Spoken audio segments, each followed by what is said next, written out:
All right, so a while back, I did a video talking about the Steam Machine and kind of gave some thoughts on where I thought it was going to be going, the price, and what I was expecting out of that. And it turns out we were correct. And by we, I mean the community that was really picking this thing apart as a whole, saying that it was going to be kind of underpowered and overly priced. And we did not see it being under the $1,000 price point. And well, here we are. And so it's important to really place this box where it belongs, because I think a lot of people were expecting something way up here when a lot of us were saying no, it was going to be down here, and we were told we were kind of foolish for that. And what we're going to talk about a couple things here about why setting gaming expectations is important. If you're watching my series on how to build a gaming rig or should you build a gaming rig, that kind of set, it'll kind of help you understand why it is we've been talking about 1080 gaming, and the Steam Machine falls really into that, because I think a lot of people have an unrealistic expectation of what to get out of this box. So let's go ahead and start getting into that. I'm going to pull up some screenshots and we'll talk about kind of what we're seeing with the Steam Machine and what that means for you. Because realistically, I think a lot of channels are doing testing, but this video is more going to focus on how does that relate to you, someone who doesn't do PC gaming, someone who may not understand why everybody's trashing the Steam box or Steam Machine, and again, what that means for you. All right, so first, let's look at what was on the official Steam page. I'm going to bring up a graphic here. This is pulled directly from the Steam Machine page, if you will. And here's the options we get. You see the first one there, and these have been stretched a little bit to increase the size here so you guys can see these clearly. We have a 512 gig model for $1,049, and I'm going to say there, I'm going to do things a little out of order because I was going to leave these comments till after, but since we're fresh here, let's do it here. 512 gigs for storage is nothing in the terms of gaming. As somebody said, that's one AAA title in one other game, is essentially what that is at this point. And I know a lot of people are like, but it's 512, you could fit more. Yeah, at the size games are getting, though, it's going to go really fast. So maybe some other channels are exaggerating, but let's say you could run Grand Theft Auto 6 on this, and the size is going to be 300 gigs. That's most of your drive at this point. And that doesn't account for save data either. Remember, when we talk about install space, that's just to get the game on your machine. That doesn't account for update growth. That doesn't account for patches, DLC. That doesn't account for save files, mods, any of that. So 512 goes very quick, very fast. If you guys watch my video over PC builds and the storage portion of that, you'll understand how fast that can go. And then to ask, 1128 for the same 512 gig model with a controller, and then you want 2 terabytes of storage, great, that's going to cost you even more. And then 2 terabytes of the controller, these prices are insane. It's and there's some specs there you guys can see. So I'm jumping around on my side, I'm looking around different portions of this, but the thing is that this came at the worst possible time. The hardware is overpriced, and that's not entirely Valve's fault, right? Because they only have so much they can control. We're using older components, though, and repairing it with mediocre hardware. As I talked about in my speculation video for this, they were getting binned CPUs. That was a known thing. They were getting binned. When you see in there, it says semi-custom. Those are binned parts, meaning they did not meet production standards to meet the full release of a processor. So let's say there was a 8-core processor that went out, but for whatever reason, only 7 cores of that processor were functioning, but the rest of the processors working fine, and AMD could do something to make it work fully in spec for 7 cores. I know it's a bad example, but that's what a binned processor is in a nutshell. Is it's hardware that does not perform to specification but still has life. And I'm assuming that Steam made a deal to get parts that were still going to function but not be as expensive, because you have a producer that was like, hey, we have to do something with these and we need someone that's going to buy them, so we'll sell them at a reduced rate. And I think that's why part of the Steam Machine price is not higher, because I definitely think this machine, if they were going for modern hardware, would have been, or I should say current generation, or would have been a $1,500-$1,600 box. We're lucky enough it's base price $1,000, but it's garbage at that. And I'll bring up the rest of the specs in a minute here, but and I'm reading from some notes that I made just talking about this, but this is something that's going to be a blight on Linux gaming, because it's going to be presented as gaming on Proton, right? And with performance hits and the promise of 4K with FSR, but actually 1080s, but it can barely handle. And I say barely handle. I think it could personally do 1080 with some settings changes that need to take place. And we'll talk about settings issues in a minute, but people are going into this expecting 4K gaming at 60 because that is what they have said. They have said this is going to be 4K gaming at 60 FPS. That's what they're promising. And though it says with FSR, most people that are getting into this, that think they're getting a gaming rig of some sort, they're not necessarily seeing the FSR. And that's if games support them, and not all games support FSR. Also, they're not addressing the fact that majority of AAA titles that are competitive will not work on this because of anti-cheat issues with Linux. So that's the thing is people are going to buy $1,000 machine, and I can tell you right now, if I'm buying $1,000 worth of hardware, it better be able to play content with anti-cheat. And this doesn't help anything because this again ruins the Linux play, because if companies don't do this on the next console release, I'll be surprised. This is marketing gold for Sony and Microsoft. They'll be able to sell a console at half the price, or maybe a couple $100 over half the price, and be like, play all your favorite games without any issues because anti-cheat works out of the box without any configuration, because that's the problem. My issue here is we keep seeing this marketed as a PC console hybrid. The Steam machine is a console. It's a console. Unfortunately, I cannot in full faith call it a PC hybrid. It is not a PC hybrid. If that's the case, then putting Windows on an Xbox makes it a PC console hybrid. Putting Windows or Linux on that or a PlayStation makes it a PC console hybrid. And anytime that's been said before, the PC market has been, it is not a PC hybrid. So we can't just bend the term here because it's running Linux and be like, all of a sudden PC console hybrid. That may be marketing fodder, but no, this is a console. This is a glorified, overpriced console that is underpowered is what this is. And it really is a shame because it is. As I've said, a minute ago, it is going to hurt Linux gaming because people are going to get this. This is going to be their introduction to Linux gaming, and they're going to hate it. And they're going to assume that Linux gaming is expensive and it still needs some time in the oven and is not done. And it's going to hurt the Linux community. And I already know a couple of content creators that are going to make videos going, Steam machine disappoints. Here's how you could do Linux gaming. And the problem is they're going to push people into maybe building a Linux machine, and it's going to have the same problems that Proton does. It's going to have the same problems that Linux gaming already has with anti-cheat. So they're not going to provide a solution. They're going to provide information on how to get people to buy a gaming rig based on Linux that provides the same, pitfalls as the Steam machine.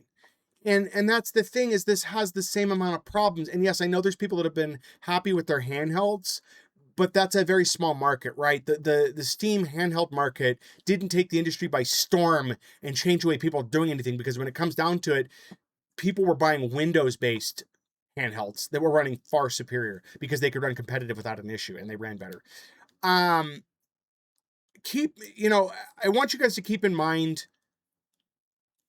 with this machine, this is going to be basically a long rant. I do apologize, but I want you guys to keep in mind with this, that this is being marketed primarily as a gaming rig, as a console is what it is.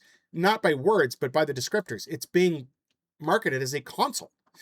And one thing I don't like is seeing PC game rig enthusiast channels, PC game computer channels, comparing this to a PC gaming rig, which I think is unfair. I think that you could benchmark this machine just on the gaming specs and not have to run it through all the other standards of a PC. And I appreciate what a lot of these channels do, but I think some of the tests are overkill and a waste of time, because this isn't a PC, right? Sure, you're going to have a niche group of people to make YouTube videos putting Windows on this. They're going to find a way to. They're going to run Linux desktop on it. This is not a Linux desktop though, right? I do not expect people to be running file compression, decompression in file format like this. Yes, I understand for game installs. I understand where people are coming from with that. But to sit there and talk about Blender rasterization on a Steam machine is insane, in my opinion. This is not something that anybody should be thinking about buying as a replacement desktop. This is a glorified console that can install programs, is what it is. And that's it. But anybody that's buying this going, I'm going to run Blender on this as a mainline machine, is somebody that probably should not be buying a machine like this, or somebody that should not be talking about computers, because they obviously have no idea what they're doing. It'd be like saying, I'm trying to run Photoshop on my Steam machine. It makes no sense. It's not practical. It'd be like trying to run Photoshop on a handheld. Can you do it? Sure. Should you do it? No. And is it a fair benchmark of what the machine can do? No. So this is a case where some of these tests that people are running is going to be really, really useless, because it's trying to shove this machine in a PC box that it does not fit into and will fail every single test. More realistically, the things we should be looking at is, how does it run 1080 games, and at what resolution does it run 1080 games? That's all that should matter. Or not resolution, frame rate. Sorry, as I misspeak there. So review channels that are judging this like it's a PC desktop, it's a waste of time. And I think they're just desperate to get content on this, or to try to stretch content on this, because I've seen a couple channels already talk about 3 videos they're going to do testing the Steam hardware. And to me, it's a waste of time. It's a waste of time. It'd be a waste of time in the same way of trying to compare the Steam Deck to a PC desktop computer. It is ridiculous and a waste of time. So, and one thing that a lot are saying, and I said this even in my original videos, you'd probably be better off building your own Windows-based machine and could probably do it for close to the same price.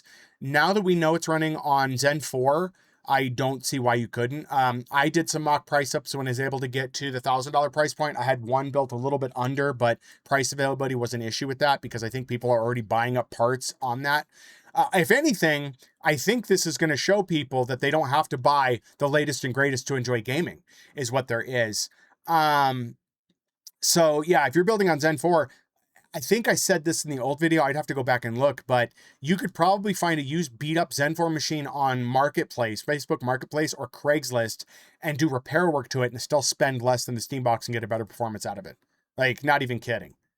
And when I talk about building your own machine cheaper, we're also talking about building in mini ITX.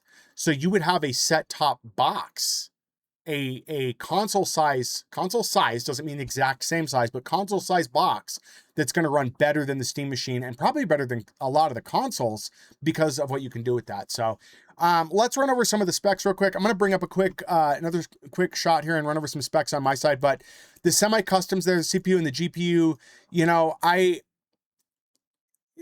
it's, again, binned parts. That's where they saved money. That's the only place they really could save money, because the RAM is what it is. 8 gigs on VRAM. Yeah, it's GDDR6, but that's rough. Especially when you're marketing to a world where people think you need 12 gigs. 8 gigs will run fine. I will say that. We've talked about that before. 8 gigs will run fine. 12 is a nice buffer. Some games are going to require a lot more. You're going to be tuning some settings most likely at this. With that combination of processor and GPU and the VRAM and the system RAM, you're going to have to be cranking some systems settings down to make it work, but it is what it is. And then also, there's no expandability here. You are not upgrading this machine. It is aged and already aging. I mean, if we're talking in terms of fighting, this is like taking an old boxer with no training and throwing him into the ring with a fresh fighter who's trained in half his age. It's just not a fair fight. It's not going to be, and you're asking people to pay up for that. It really is bad. And yes, both have a high-speed micro SD card slot, but if anybody's done newer games on micro SD, that's slow. You're going to see issues. Try running Baldur's Gate off of a micro SD. It's the newest Baldur's Gate. Or I can guarantee you people are going to try to run GTA 6 off of that micro SD, and we're going to see artifacting and weird issues, similar to when people were complaining about issues with like Dying Light 2 when it came out, when there was weird artifacting. I've talked about that briefly too, where I saw weird things because the storage was too slow. That micro SD slot is going to be fast, but it's going to be too slow for some of these games. Some of them, not all. You should be using the micro SD card slot for older games and really build up your library that way, but it's a shame you have to do it that way. And the 512 is basically useless. It really is just useless, but let's clear this image out here. Oops, so I turned the other one on. Sorry, guys. So 16 gigs RAM, kind of talked about that. It's lower, but even for a desktop, that would be fine. I'm running 32 in my rig, but I don't touch all of that. Proton is going to eat up a bit of that, and the VRAM. There's no way around that. It's going to eat that up very quickly. I foresee a bottleneck there. The 8 gigs of RAM, I don't know. You know, it's going to be interesting. People test this. So my bigger thing was the 4K. I'm not a fan of 4K, so I would expect this to run 1080. I think there's going to be a lot of disappointed people trying to run titles in 4K, realizing that FSR is not supported on all titles. I don't think that's something that's being talked about either. They're saying 4K at 60 with FSR, and Gamers Nexus, among other channels, this is the rare time you're going to hear me mention their name, showed configuration issues with 4K where the machine goes to default and default for video and you don't know what default is and it looks like it's 1080. So they're marketing this as a 4K at 60 hertz or 60 FPS, but the default is 1080, sometimes at 30. And as I've talked about, 1080 is fine, but use case is important. For competitive games, if you can get them to run on here, let's say anti-cheat is opened up, you're still going to have a horrible experience because you're going to be able to push, what, 1080 at maybe 30, maybe 60? And we want 120. For me, 120 is the minimum for competitive games at 1080. This is not going to hit that. And considering you can spend about the same on a gaming rig and get a lot more, yeah. And if anybody doesn't know, I've heard rumors, this is a side tangent, but where people are talking about playing games like Fortnite with the sprites, where if you have something that's running high res, you can see what people's sprites are before they jump, apparently is a thing. This is going to put you at disadvantage if you're doing PC gaming expecting that kind of advantage and other people have that against you and you don't have it. Things like that are going to be a problem for this. So 4K, I don't think so. And 4K at FSR is an immediate no for me. If you've watched this channel and you've heard me talk about how I don't like upscaling, I don't like the FSR technology, I don't want AI in my games, this is already doomed for that point. And, you know, this leads into kind of that 4K push that's useless. We're seeing in real time where they're trying to push 4K when most people do not need 4K. They're trying to push 4K onto a machine that doesn't need it and most people aren't going to use. If this is being marketed to people to plug into their televisions and based on statistics online, the average person does not have a 4K TV or does not game or watch anything in 4K on their television, this is a bad push.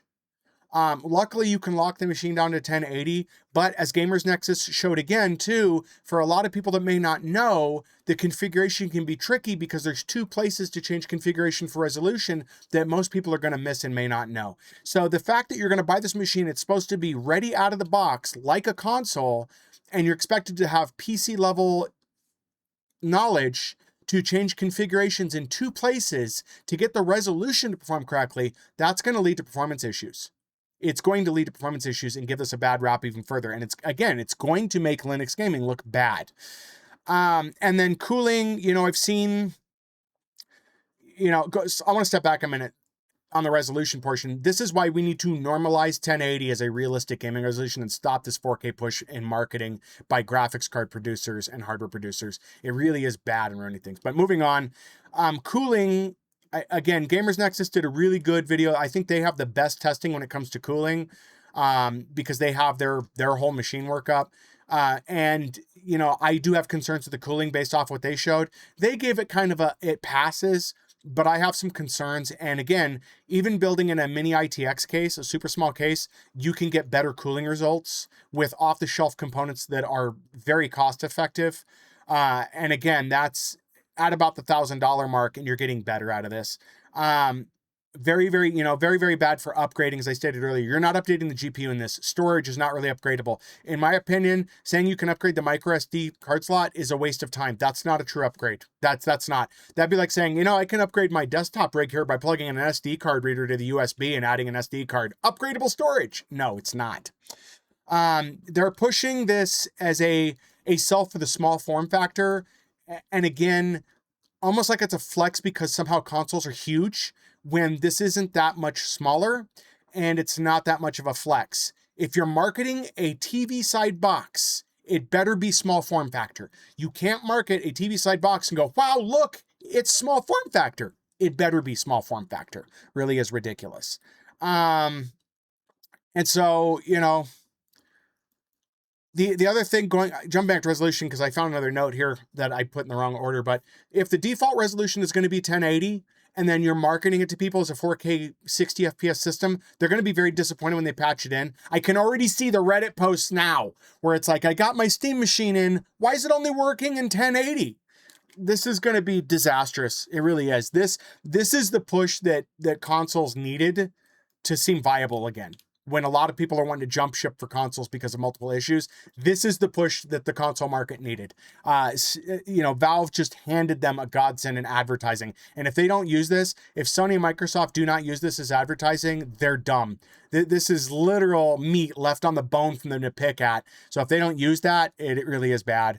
So let's get to the last portion here and talk about who's going to buy this. Steam fanboys. Majorly Steam fanboys are going to buy this. And people who do not know anything about PC gaming are going to buy this thinking it's the same as a pre-built gaming rig. And this is blasphemous in my opinion, but I'm going to say it where I've said not to before. This is a case where you're better off buying a pre-built machine for $1,000.